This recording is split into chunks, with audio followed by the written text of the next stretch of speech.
Well, that's football. That's what it is. That's where it goes. You lose, you get relegated.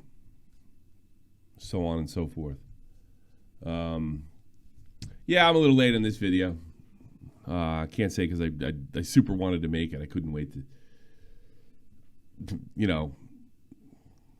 I guess I had no reason to believe they were going to pull it out because of lack of goal scoring.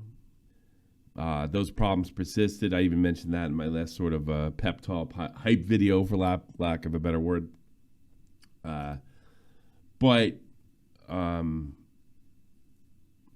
Yeah, it persisted. That's, my rational side. My irrational side is like, they'll pull it out. They always do. Didn't happen. This game is a lot tighter in the first half, which I went to. I went to this game. I was on the ground. Than it was. It was a little more wide open in the first leg. This was much tighter. And towards the end of the half, which was looking like it was going to be 0-0, and in stoppage time, Dominic Coulter, who is probably the most talented guy in the field, managed to pop the first one in, making it 1-0 going into the half. Now, a lot of people in Wiesbaden, I would say in Germany, are really blaming the referee for this. And, I was one of those guys too. But I actually don't think the referee played as much a role as I think we'd like to think. And I think I'll kind of make a good argument towards that. I think he actually might have made the right call when it came to Van Platijn. After receiving a pass from Haijun Lee, Gunther streaked down the left side, and he looked like he was attempting to make a cross, but he actually put this curling ball on net, which forced goalkeeper Gebhardt to come out and make a diving save to punch it away. As he was punching it away and falling to the ground, Platijn lined up what looked like to be a very easy header. Now, I'm going to tell you what I saw when I was there, live, real time, and I got really good seats. It looked like Oscar Schoenfelder came in with two hands and shoved Platijn to the ground, which absolutely, obviously, had Wiesbaden calling for a penalty, and the entire crowd was up in arms. Everybody was up in arms. But the referee shook his finger and said, "Get up," to Platijn. I couldn't believe it. And what I couldn't believe more is VAR took no look at it. It would look clear to me that Platijn was lining up for a header while the goalie was on the ground, and the defender just simply shoved him to the ground. Now, I have ESPN Plus, and I went back and looked at the game, and that is not objectively what happened. Schoenfelder did come up from behind Platijn, and he did push him out of the range of the header with his chest and with his arms open. Now, that could be considered a foul, but I want you to ask yourself, do you want referees calling light bumps inside the box and that turning into a penalty? I don't. This would have been the softest penalty. And what happened next, I actually think, led to Regensburg's next goal. With Schoenfelder's light bump from behind, it did take Platijn out of the range.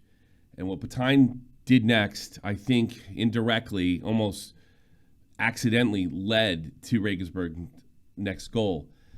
When Platijn felt that bump, he instinctively went to the ground. And if you watch it, while he may have been fouled, we can argue whether he was fouled or not, even though nobody calls those kind of pushes and shoves in even leagues like Serie A and Spain. In fact, they're probably the only place I've seen them called, but it would be considered a soft penalty there. Platijn sold what I think was a dive. In fact, when I watched this clip over and over again, Platijn is out of range, because the defender pushed him. Not a wholehearted shove. Arms wide. He pushes him in, and Platine goes right to the ground and looks at the referee. Hard. He sold it. He dived. He was trying to draw a penalty to even it up at 1-1. And it's almost like the football gods punished us after that.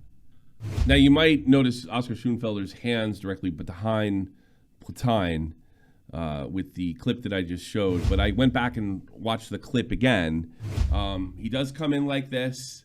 Platine goes down, I think, a lot harder than he needed to, and his hands instinctively come in. So I'm not the only one that saw the two-handed shove that didn't happen, but it didn't happen if you watch the replay. Again, I've seen them called, but I don't know if I want to, in a big game for my team, something like that called against me. Why would I want it for the league? I don't want to see light penalties. They would get ridiculous, and it would encourage more diving. And I think, again, if it wasn't just a straight-up dive, he definitely helped it along. He definitely sold it. Also, after looking at it again, if he was shoved forward, his legs kick back. You can clearly see it in this picture here. His knees are together while his legs are back. If you're going to be pushed forward, you're going to tumble forward. His knees bend. He picks them up and then allows Schoenfelder to kind of follow through. That's not the way being pushed from behind works. You go this way. Your legs don't give out. Now, there's a pretty cool German website called Schiedsrichter, which basically means referee judge. This is translated to English. So it's a Google translation, but I'm pretty sure this is on the money. If I'm not, I apologize. Apparently, Schiedsrichter saw what I saw live, but not what I saw on the replay. He says, for me, that's more of a penalty for Wiesbaden. As a rule of thumb, if you push with two hands equals penalty. With one hand, you can still let it go. It's not what happened. It's not what happened. By the way, I agree with that sentiment. It's not what happened. He came in like this. He came in with his arms wide. And Platine kicked his legs out from under him. They were desperate to tie this up. They were desperate to stay in the second league. It's not good sportsmanship, but look, football sportsmanship and stuff like this and time wasting that we saw with Regensburg has been a problem longer than I've been alive. And it wasn't stamped out when it needed to be stamped out, and it just kind of grew. That's another video for another time. I'm sure this is not going to make too many Wehen Wiesbaden fans feel too much better. But as you can see here, referee Martin Peterson was right there. And you can see him shaking his finger. He's not buying it. I got to admit, Platine got me, and he got the rest of the team too. And I think that led to the next goal. This was kind of earth-shattering mentally. For me, it was. It took me completely out of the game when this call. It's like we can't get a break. You know, we've been that's so close team almost all season. It got to the point where I got used to it. Now, referee Peterson is not one of the most beloved figures in the game. There was some complaints that why didn't we have more top-flight guys in there. I don't think that makes much of a difference. I think top flight is decided by the media, not the performance. Early in the year, a game versus Bayern and Darmstadt pulled a bunch of red cards. But that being said, I might have made the same call. I want these guys. I want the foul to be worth something. I want it to be an actual foul, not a light bump. I truly believe if Platine would have stayed on his feet as long as he humanly can and didn't kick his legs out and then fell or actually got pushed or let Schoenfelder follow through, he might have actually drawn. But because he kicked his legs out, Peterson didn't buy it. He didn't buy it. I wouldn't have bought it either. I'm one of those guys, if I was ever a referee, get up. That's the way I am. And I just sound like a total hypocrite if I was just like, this bump should have changed the direction of the game. Now, again, when I was talking about the football gods before, I was talking about after, the entire team looked towards the referee. They were waiting for the call, and they seemed distracted. The ball pinned ball around a little bit and went to absolutely the wrong guy, Dominic Cother, who streamed up the left side of the field and made a centering pass that, on further inspection, actually deflected over one of the other forwards right into Fabier, who was planted firmly onside in front of the net, right by Stritzel, and he did an outside foot kick, almost stepped into it to bury it. It was pretty. Little bit of luck, little bit of bad luck for Wiesbaden. He tried to lob it in there. The deflection took something off it, and it was perfect. It was perfect. Complete luck out. 2-0 Regensburg, and the dagger in the heart, the relegation goal for Wiesbaden. Now, I can hear a lot of Wehen Wiesbaden fans, a lot of German ones that speak English, and if they just happen to be watching it, I can hear you. You're not a real fan, all that other stuff. Fine. I don't care about that. I don't have to prove my fandom. I think that's kind of weird to have to do that. Anyway, it's just my nature to call it like I see it. And I know when you're there live, you don't have the luxury of instant replay, and you don't get to examine things. And I'm not built that way. I can't. And then some people think it's fun. They're like, I'm just going to root for the team and say every call against us is illegitimate. I just want a fair game, and I think we lost a fair game for the most part. I think some of the likely fake cramps and time wasting towards the end to drag it out. And I'm not talking time wasting in the sense I don't mind this when they're like in the corner and you have to dig it out. I'm talking really disgusting type South American like tactics to drag it out. And I'll be perfectly honest with you, Joe Enoch, who is an American from California, embarrassed me as an American using those types of tactics. It was kind of humiliating. That like this goes into probably a video I should make about football sportsmanship, like on the field sportsmanship, which is terrible compared to other sports, especially American sports. What they're willing to do. Like I said, I don't care about time wasting like in the corner if you're keeping the ball. Keeping the ball time wasting is different.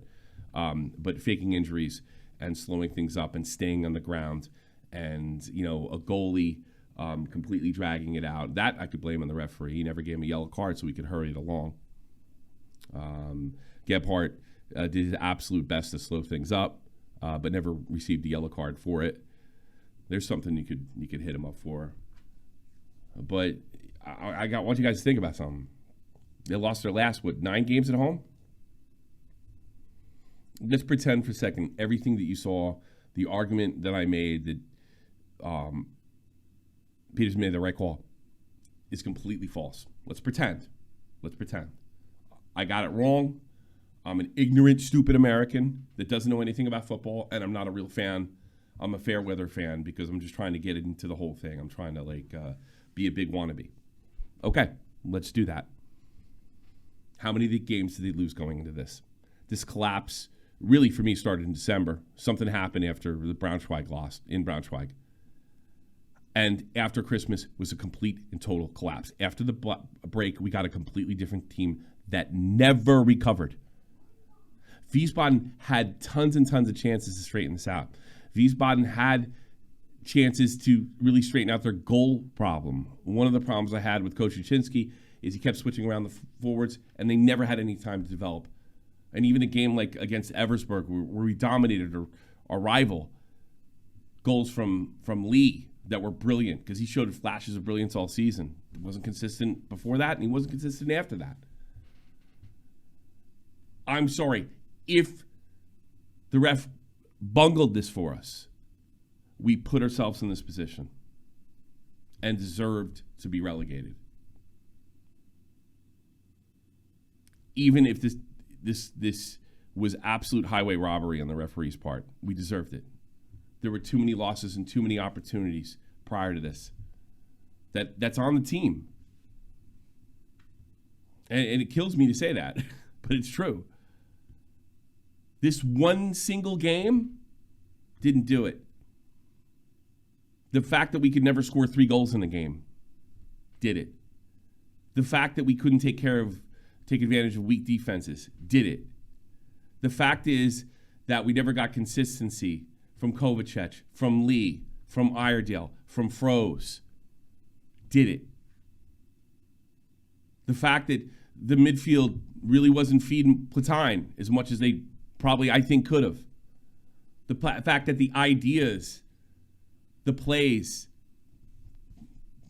they couldn't finish, even when they made a great play. They couldn't finish. The midfield wasn't there. And when it was, the forwards couldn't bury it. It's just that simple. Saying nothing about our defense because our defense is amazing. So if you want to sit there and blame everything on one call, be my guest. But there's an entire half of the season that played into this relegation, not just one referee's call.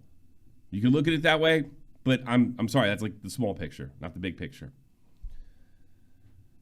That being said, it's been about 48 hours since the loss, and predictably some players are going, but this is not as bad as I thought it was going to be. And we'll go over that. There is some positivity, even though we're going to the third league. Our defense looks like, thus far, is going to hold. Bunch of guys are under contract, and we lost 7 of them. Some of them are bigger losses than others. Let's try to look to the third season with as much positivity as possible, and I'll give you my take on what happens from here. First and foremost, I think it's important to say thank you to all the players, regardless of what you might be thinking of them, for spending, you only get a few years in football, and to serve our club, we should be honored. And I was honored to have these guys. I met most of them, and they're all decent guys. Whatever kind of opinion I have about on the play, I'm a fan, I'm entitled to that, but I'm also entitled to say thank you. And I think we should say thank you to a lot of these guys.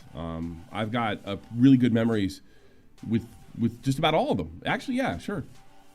So let's go over some of them, and let's talk about what might happen this summer.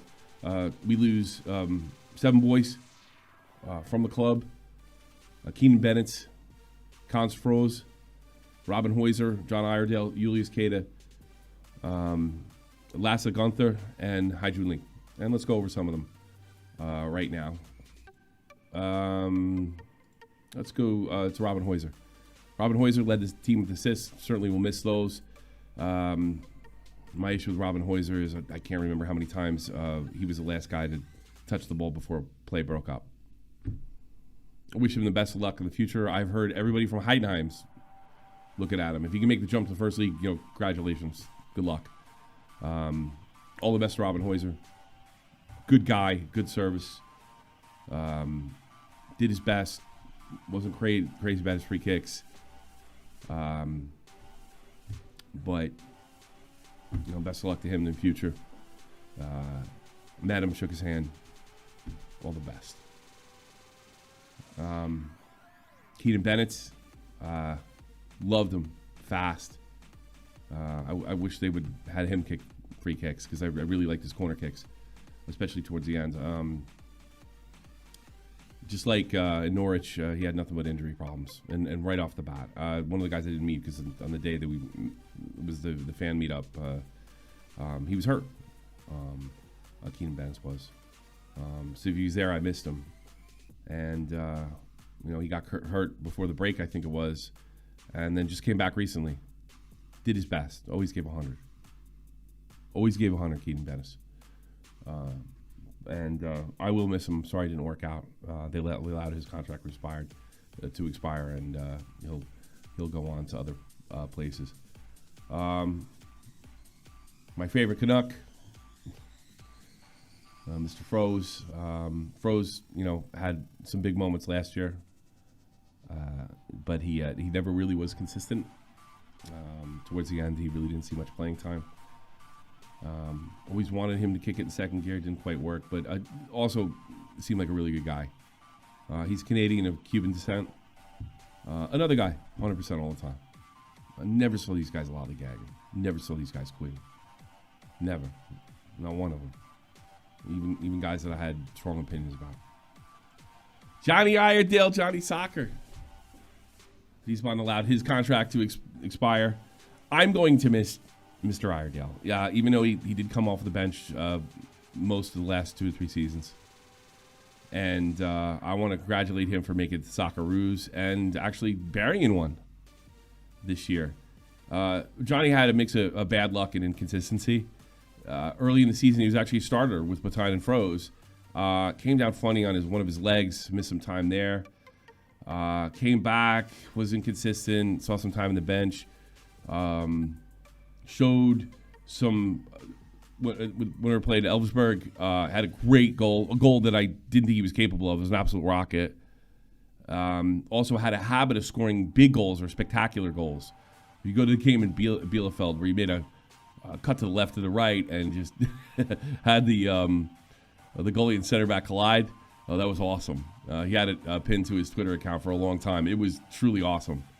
I remember my Scottish buddy, Green Man here on Glory Hunters, he's like, yo, just retire, yo. He was like, no.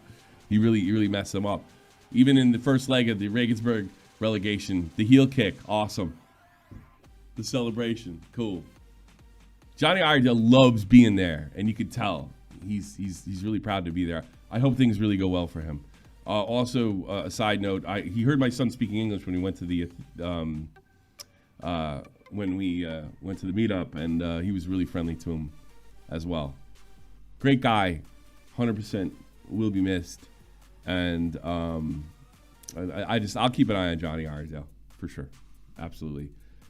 Haju Lee, he'll go back from being on loan to Bayern. You know, Lee showed signs of brilliance. He's incredible speed. I think his passing's creative. He's got a lot going on for him. If I had to make a complaint about Lee, it's just the way he receives the ball. And we kind of had a joke in the house, lead-foot Lee, and lead-foot usually means slow, but he wasn't it. It was just like he didn't have the smoothest touch. And I think if he could somehow solve that issue, he will be a really effective player. Definitely has the talent to play in the first league, for sure. Bayern's taking him back. I wouldn't mind keeping him for another year. It seemed like if he blossoms like Hollebach. But, that's up to Bayern. And will be missed. Appreciate his service. I mean, he came out screaming. First, he really probably had the goal of the year. Between him and Iredale's goal in the first leg and the first goal of the year. Total screamer. Great goal against Elversberg. But I think he was kind of designed to replace Hollebach, and he didn't get the double digits. I almost forgot. Lasse Gunther's also going back to his team in Augsburg. Really nice to have him as well. I thought he played quite well. I think this, in some ways, is one of the bigger losses, I guess, along with Lee. I really, I would, if they sent him back here, I wouldn't mind. I'll be honest with you. I love the way he ran. Kind of on his shoulders. I always got a kick out of it. Real fast. But his neck would go down and, he used to get a kick out of it. But all the best to him as well. I guess some of the other issues. The guy we have to probably worry about losing the most is Ivan Platine. Platine is 28 years old. He'll be 29 next year. He's definitely a second league player. I can't imagine he's going to want to stay with us. See, the thing is, most of the guys are kind of wrapped with contracts. The Gopels, the Matthias, the Vukotic. And I don't know if they're going to want out too, or they're going to try to shake it out. I don't like it. I think you sign a contract, you should go through it, but I understand. These are career moves. You got a limited time in football. I think it's going to be very difficult to keep Platine. Most of these guys released in their contract, so we're not getting any kind of transfer fee for them. And yeah, Platine is, he's coming to the end of his career. If I was Platine, I'd probably try to get out. 32 seems to be the limit, and he's only 4 years away, a little less than 4 years away. The guys we absolutely have to keep if we have any chance of re-promotion next year is, of course, the defense. The Agus, the Matthias, the Vukotic. I know, Captain Mach and Hop will be there. I love you, Maki. I know you're going through it. I hope you don't go. I hope you don't go. I really hope you stay. He just re-signed. So a lot of the team is signed. The core of the defense, the best thing about Wehen Wiesbaden, the thing they put them in the middle of the table by the half, is there. To lose our only double-digit guy is going to be devastating. It has to be replaced. Absolutely has to be replaced. But, you know, Donkey Holmes, I appreciate everybody. I do. Hey, my Turkish isn't that good. Neither is my wife's. So during this recording, Wiesbaden made a move on a third league player called Gutsuren, a Lubbock player. Apparently, they've had their eyes on him for a long time. Apparently, he's forward, and he can put it in the back of the net. Lots of technical skills, agility. Sounds nice. Sounds nice. Gonna have to see it. Good luck to him, and welcome to the club. That's all I got to say about that. So here we are, back in third league. Done. It's over with.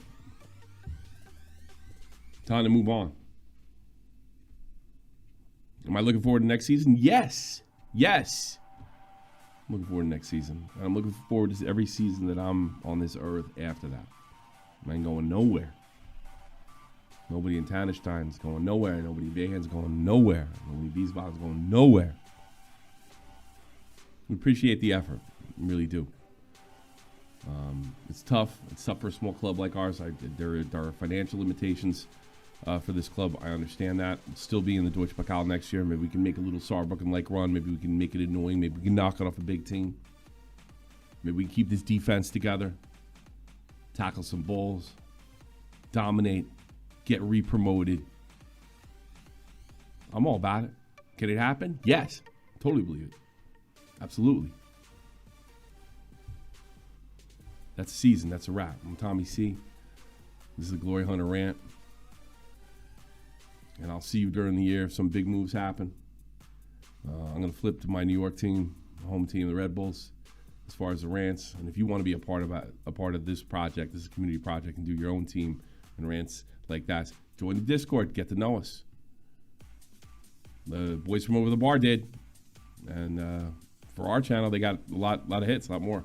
So we're looking to see you real soon. And I'll be here throughout the summer.